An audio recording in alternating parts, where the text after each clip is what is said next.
welcome again to FAIRtax Power Radio. I'm Bob Paxton. And I'm Ron Malero. And we are the FAIRtax Guys. We are coming to you from Big Daddy Studios in Gainesville, Florida. This week's program is pre-recorded, but the comments on the Facebook page are scrolling live, so Ron and I and Randy and maybe Carrie Bowers and others will be here who will answer any questions you may have. We got some good questions last time here. And right now on Facebook, you can share this with, to your Facebook page and get other people involved. The more, the merrier.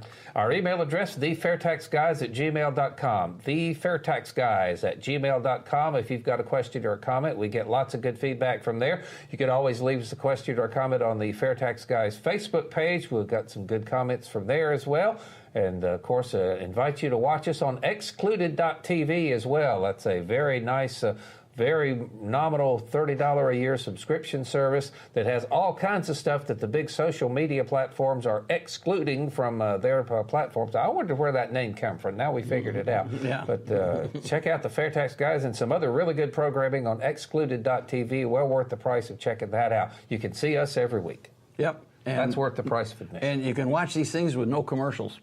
Absolutely. Yeah. One thing we need to do that we have been doing on FAIRtax Power Radio with some semi-regularity over the time is keeping our eye on Congress.gov. So you don't have to, but you can if you want to. We go in there to Congress.gov and you type in their search box. You put in quotes the words Internal Revenue Code. So you're looking on that string of characters, 3 words together, and you get back all of the attempts by the Congress critters to change the tax code. And now we are less than, about 30 or so days deep, maybe a little longer by the time this episode airs. I wonder how many days they've actually been in session. How many days they've been in session, I don't know. But there have been, here we go, 162 hits is what you'll get back on that particular search if you'll get it. 162 proposals to change the tax code in the first month of the 116th Congress. I think they're on track to set a record here. I think they just want to kind of, for those who are listening on the podcast, this is my messing with my 9x9 Rubik's Cube, just turning it around a little bit, make it more of a mess than it was before. Yeah. But we like to highlight some of the things that pop out at us when we do this search at Congress.gov. And this one leaped out at me. I thought it was pretty cool. This is H.R. 880. Sponsored by Julia Brownlee of California District 26. It's a proposal to amend the Internal Revenue Code of 1986 to repeal loopholes for major integrated oil companies and for other purposes. Now, you know what that is. Yeah. They repeal those loopholes, and then the next year, the loopholes come back because the lobbyists for the oil companies that got their loopholes taken away come back and buy them all over again. It's a way to keep your campaign coffers.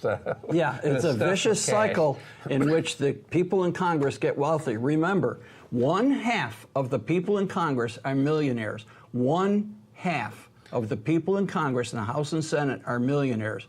For the rest of the country, it's what, less than 1%? Well, I know I'm not even close. But that's another reason, folks, that the flat tax will not work. The flat tax is just kind of H.R. 880 there on steroids. You take all kinds of deductions and loopholes and things that are in the current tax code and get rid of them, and then the lobbyists come back and buy them again. It just devolves. We have seen this before. We did the flat tax in 1986. That's why it's the Internal Revenue Code of 1986. They just practically rewrote the thing back then, flattened it out, and now it is worse now than it was ever dreamed of being in 1986 because the lobbyists keep coming at the Congress critters with campaign cash, and they can't resist. That's why we need the fair tax. Oh, my throat's tickling me again. Your turn. Yeah, the tax code right now, when you consider the tax code, the regulations, the instructions, the court cases, and so forth, is almost 3 times the size it was when they did their tax reform in 1986. They did rewrite the tax code at that time. It still came out to like 26,000 pages when you put everything together. Now it's well over 70. It's like 75,000, 76,000 pages when you include everything. And when we file our tax returns, which we're going to be doing here, we are certifying that we understand every word of that tax code. It's not possible, folks. Not possible. Now, I didn't see this. I was looking for it earlier. You said that there's a proposal that requires all the presidential candidates to release their tax returns. You can start your timer so we can see how much time we've got. Oh, yeah. I forgot the timer. Oh, boy. Okay. We'll kind of wing it on there. Yeah. I did that. There is one. There's a proposal to make the presidential candidates release their tax returns, which a lot I think of them is unconstitutional. A lot of them have been doing. Yeah, where in the Constitution does it require that? Yeah. That is personal and private information. And if you are ever considering running for office and you don't want your personal, private financial information released to the world, you should support the FAIRtax because why? There are no tax returns with the FAIRtax. That's right. No tax returns to release. The government does not stick its nose into your personal financial business with the FAIRtax. Understand that. So, yeah, there's and those people that are proposing that a candidate or a president or whatever release their tax returns, all right, first off, they've been cleared by the IRS. Why are you interested in it? But if you're really married to that idea, show your support by first releasing your tax returns, all right? Let's start that way. If you're insisting that somebody else release their tax returns, then you should release your tax returns first. That's and show them how committed you are to the idea. That's only fair. All right. We want to get into something that you dug into on your cruise. You said you took this red FAIRtax book. Mm-hmm. This is the second of the two FAIRtax books that Neil Boortz and John Linder wrote. This is called FAIRtax: The Truth, Answering the Critics.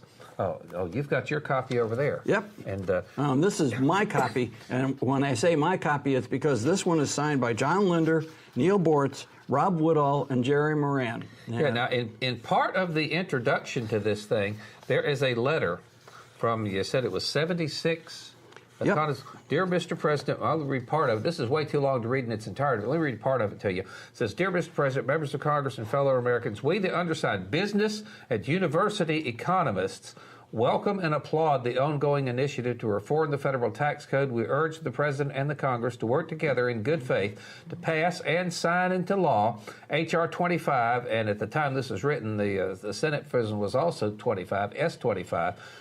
I do not believe that it's been filed in the Senate here in this new 116th Congress, but it will have another bill number. As soon as that happens, we'll let you know what it is. Yeah, maybe by the time this one airs, they can get it done. These business and university economists are urging the passage of the FAIRtax, said it will eliminate all federal income taxes for individuals and corporations. It will eliminate all federal payroll withholding taxes, the most regressive taxes on the book, abolish the estate and capital gain taxes, and even though the legislation cannot in itself repeal the 16th Amendment, the legislation, in order to be permanently implemented, must have the 16th Amendment repealed. We will not have a sales tax and an income tax. If we get the FAIRtax, we must revoke the constitutional authority to collect an income tax, which means repealing the 16th Amendment. There's some other really good points farther on in this thing. Oh yeah, there's a lot of them, probably more than we have time to cover. But they go into some of the highlights of the FAIRtax.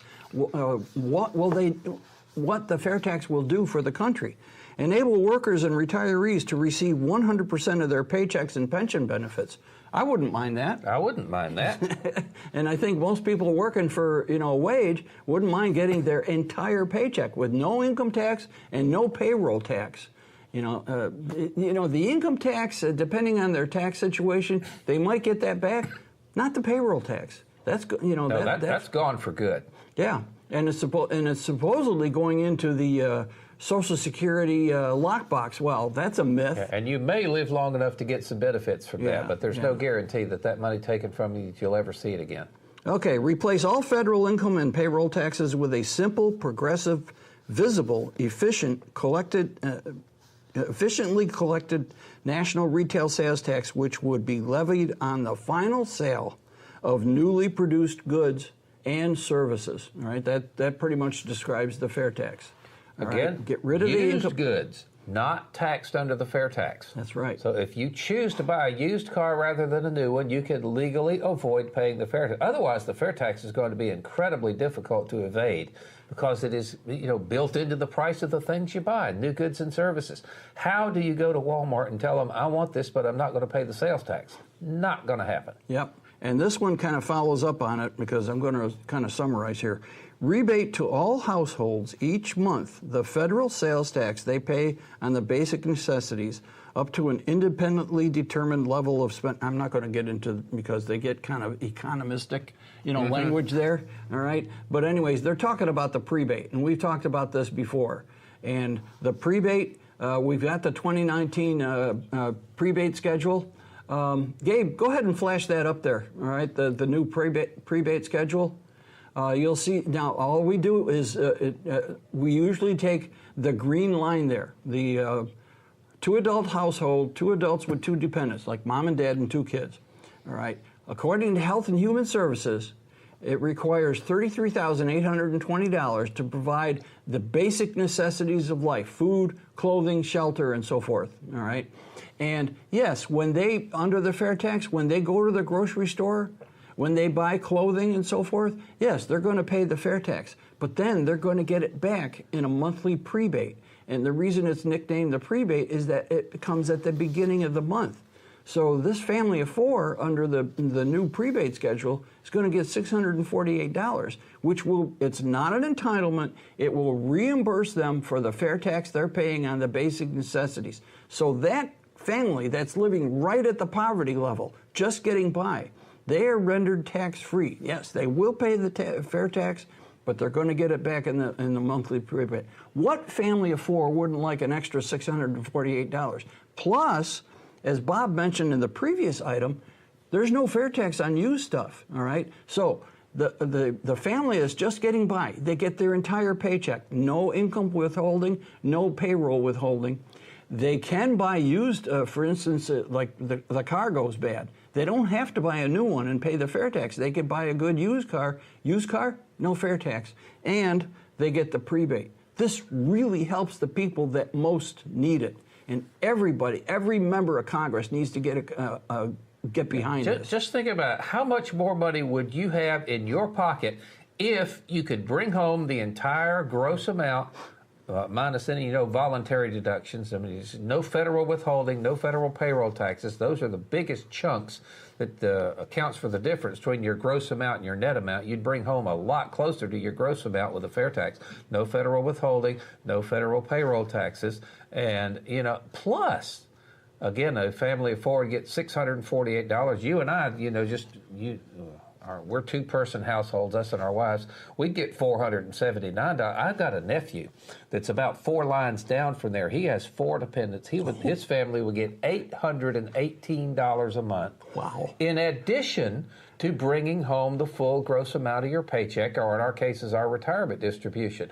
Who would not like more money in your pocket? That does not depend on what political party you belong to. It does not depend on where you land on the ideological scale. Everybody wants more money, so everybody should, if for no other reason, getting more money in your pocket every month should be a reason for every last person, regardless of what their politics are, to support the fair tax. And of course, the prebate only goes to legal households, okay? It does not go to illegal immigrants. So it's going to help the problem of immigration. And so for these legal households, I mean, they're getting their whole paycheck. They're getting the prebate, and they can choose to buy used stuff and save and legally avoid paying the fair tax. This is going to put so much money back into the economy. What are they going to do with this money? They're going to spend it. They're going to spend it on, stuff for the kids. They might choose to buy a new car instead of an old car. That's their choice. They might choose to put it in savings. So if they're in an apartment or something and they want to get their own house, they can save with no penalties, no interest, income tax on the interest and dividends. So savings is going to be enhanced. You're not taxing savings and investment. The lifeblood of any healthy economy. If you want less of something, you tax it. So if you want less savings and less investment, tax it. If you want more savings, more investment, a healthier, more robust economy, do not tax it, and the fair tax doesn't. And I heard one person when I was brand new to the fair tax and talked about getting rid of the payroll tax. Well, then we'll get rid of Social Security. No. That just puts those programs on a firmer financial footing by expanding the tax base from people who work for a paycheck to people who buy things and whose spending exceeds the poverty level. So folks who are not supporting the Social Security and Medicare programs now will do so with the fair tax. It's in the bill. A certain percentage of the fair tax revenue collected has earmarked for those two programs. So you put those programs on firmer financial footing. Chances, I mean, they're both going broke right now. They're going to have to do something to fix it, and hopefully fixing the way that they're funded will be a big step towards that. So there's the prebate schedule. If you'd like to get a little business-sized card with that information on it, you can pick that up at the FairtaxLogoStore.org. Here's another one. Okay. Eliminate. I'm telling Gabe he can go back to us now. Oh, yeah. Here we are. Hi. Okay. I love this one. Eliminates all filing of individual federal tax returns. Wouldn't that be nice? No more tax returns. Yeah. And that includes the postcard ones, which I haven't seen yet. No more individual tax returns. No more individual tax returns. No more corporate tax returns. It eliminates the IRS. You'll hear some people say that this little jewel, and I'm holding up my 8x8 Rubik's Cube that's partially scrambled, representing the flat tax. You hear people say that, oh, if everybody just pays the same percentage and there's no loopholes and no deductions, that it's really, you can turn your faxes in on a postcard, you can eliminate the IRS. Question for you, who do you send the postcard to? Santa Claus? Try again. No, you send the postcard to the IRS. So as long as you're taxing income at the federal level, the law is enforced at the federal level. Even if they change the name of the agencies, oh, we got rid of the IRS, we're just calling it something else, but the agency still exists and still has all the power that it used to. Only the fair tax, which gets rid of the income tax, gets rid of the IRS. I want to clarify one thing. The corporate tax returns, they're going to have to justify, like stuff that they purchase for use in the business will not be subject to the fair tax. Business-to-business purchases will not be subject to the fair tax. And they're going to have to verify, okay, we made these purchases for these supplies and these services and so forth, but they were for the business, and so they're not subject to the fair tax. They'll have to justify that, but their paperwork is going to be reduced by like 80-90%. All the time and effort and money they're spending on tax reporting now, they can actually be used to enhance their business. Expand their business, hire more people, more jobs. That's a good thing, huh? Mm-hmm. So, and I tell you again, this is stuff we have talked about on Fair Tax Power Radio from day one. But these are business and university economists talking. Again, if you'd like to read the whole letter, you can see it. It's part of the introduction to the Fair Tax, the Truth, the red Fair Tax book by Boortz and Linder. I'm sure that if that's still available on Amazon, I'm not sure where folks can get a hold of one of those. Can they get those in the Logo store, do you think? Or do you know? I don't think the Logo store, but I think Barnes & Noble and Amazon still have them. Yeah, but again, these are business and university economists, not just a couple of guys from Florida here on the radio here telling you about it. These are folks who make their living dealing with stuff like that, and they say they urged Congress to make H.R. 25 and whatever the Senate bill is going to be in this new Congress, make that federal law, then work swiftly to repeal the 16th Amendment. That has got to be one of the worst ideas that anybody has ever imposed on the Constitution. Yep. Eliminate the IRS and all audits. Wouldn't it be nice if you never had to worry about an IRS audit? Okay. Would be nice if you never have to worry about the IRS sweeping in and freezing your bank account just because they think you might be doing something wrong. Yeah. Look up civil asset forfeiture and see what the IRS does with that. I mean, they're terribly abusive. And when it comes to that little item, the Bill of Rights right out the window. The IRS does give a hoot about the Bill of Rights, and they have been authorized by Congress to ignore the Bill of Rights. This is just a mess. So they note that the fair tax dramatically reduces federal tax compliance costs paid by businesses. Compliance costs, what you pay your accountants, what you pay your tax attorneys, the time you have to spend just complying with the tax code becomes a cost of doing business. And what happens to costs of doing business? That gets rolled right into the retail price of the products and services that those businesses are providing. Yep. You, individuals, will pay those taxes. And the taxes, and you pay the compliance costs as well. I mean, the business has to write a check, but you eventually cover that when you buy the goods or services that the companies are producing. And when those compliance costs go down, what do you think a competitive free market economy is going to do with prices? Yeah, Down they go. Yeah, and there's people saying, oh, well, the corporations will just keep the money. They'll never lower their prices. Have you ever heard of competition? I mean, is that what happens now? Are we going to enter like an alternative universe when we pass the fair tax where competition goes away? No. The companies are going to have to compete. And if their competitor who makes a similar product lowers their prices, they're going to have to match them, you know, if they want to stay in business anyways. All right. I love this part of the letter here. It says the current U.S. income tax code is widely regarded by just about everyone as unfair, complex, wasteful, confusing, and costly. Amen. Double overtime. Businesses and other organizations spend more than 6 billion hours each year complying with the federal tax code. It's probably more than that now. This book is several years old now. Estimated compliance costs conservatively top $225 billion. Again, that number's higher. That was 10 years ago. That's higher now than when this was written. Most recent I've heard is like $430 billion. Costs that are ultimately embedded in retail prices and paid by you, the consumer. That's right. Yeah, so the current tax system has so many things wrong with it. But the Congress critters actually get wealthy, you know, by selling off pieces of the tax code.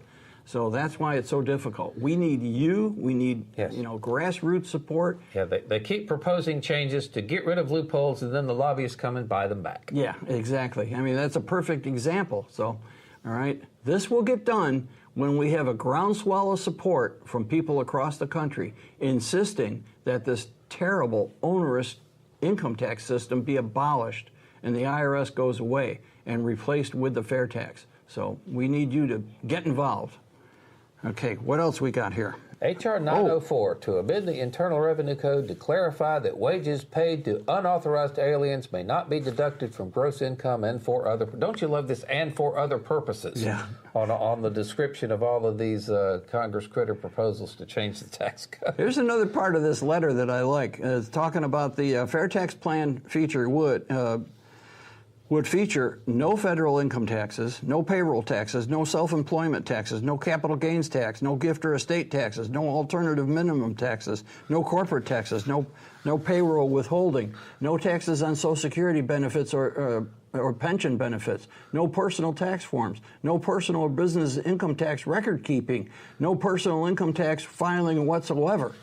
This is not pie in the sky, folks. This will happen when the fair tax becomes law. This sounds like a pretty darn good idea to me. It does. And they note also payroll withholding taxes, we've mentioned this, are regressive, hitting hardest those least able to pay. Yeah. Simply stated, the complexity and frequently changing rules of the federal income tax code make our country less competitive in the global economy and rob the nation of its full potential for growth and job creation. Amen. These guys know what they're talking about. Yeah, They've been listening to Fair Tax Power Radio, it sounds like. Absolutely. Yep. So, anyways, that's in the introduction to the Red Book here. This was published in 2008, so it's it's about 10 years old. The concepts are still valid. And I know one part of this book that I haven't got to yet because, I took this, on our cruise, and the last day I finally opened it. We were so busy with other stuff. But there is a section in here in which he maps out a scenario where the fair tax has been the law of the land for a while, and a congressman comes along and says, we're going to get rid of this sales tax. How did you like to buy stuff without that sales tax? But then he goes on to explain what he's going to replace it with. He's going to replace the fair tax with the income tax. Oh, here's another one. I didn't see this. H.R. 901 from Representative Steve King to reestablish the 15% corporate rate bracket. So at least that's heading in the right direction. Reducing the corporate taxes, again, reduces the cost of doing business, reduces prices to the consumer. But if Drake can get down to 15% is good, go ahead and take it all the way down to 0. Yeah, there you go. All right, that's a good idea. And get rid of the income tax and the IRS while you're at it. So it can happen, but it's going to take grassroots support. If you live in a congressional district where your representative is a co-sponsor of H.R. 25, or if you live in a state where you got a senator that is a co-sponsor, thank them. appreciate it. And if you don't, go to their offices. I mean, you can write them a letter if you want to, or you can, of course, email is pretty simple. But people will pay more attention if you actually show up at their office and ask them, what do you love about the IRS? Yeah. And we mentioned as well that PopVox. We need to get people to go to PopVox, POPVOX.com, and register their support for H.R. 25 and whatever the Senate bill is going to turn out to be. Because the Congress critters have staff that pay attention to that religiously.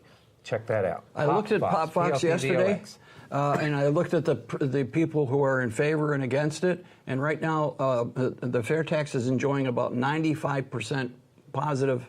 It's about the same ratio they got in the previous Congress. Yes, at the previous Congress, it ended up with 97% approval. As we mentioned, who does not like more money in your pocket? Get rid of the income tax. Get rid of withholding. Get rid of the payroll taxes, plus get a prebate every month. More money in your pocket. Go for it. Yeah.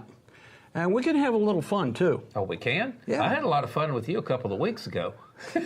Oh, yeah, that episode. We won't mention that again. If you didn't see that episode from a couple of weeks ago, when I had Mr. Income Tax here trying to defend the current system, and we made him concede in less than 30 minutes that he had a bad idea. It was very difficult for me to do, but it turned out good. Yep. Yeah, that was posted on January 30th. Yeah. Yep. And then the podcast came out a couple days later, and as we were driving home the other day, my wife and I listened to it. It came out great. That's a great episode of FAIRtax Power Radio. That's one we can use again, in the future. But that was fun. But I was talking about our little contest. I briefly mentioned this at the end of the last episode. All right. Somebody suggested, the IRS motto should be "Never let hard work go unpunished."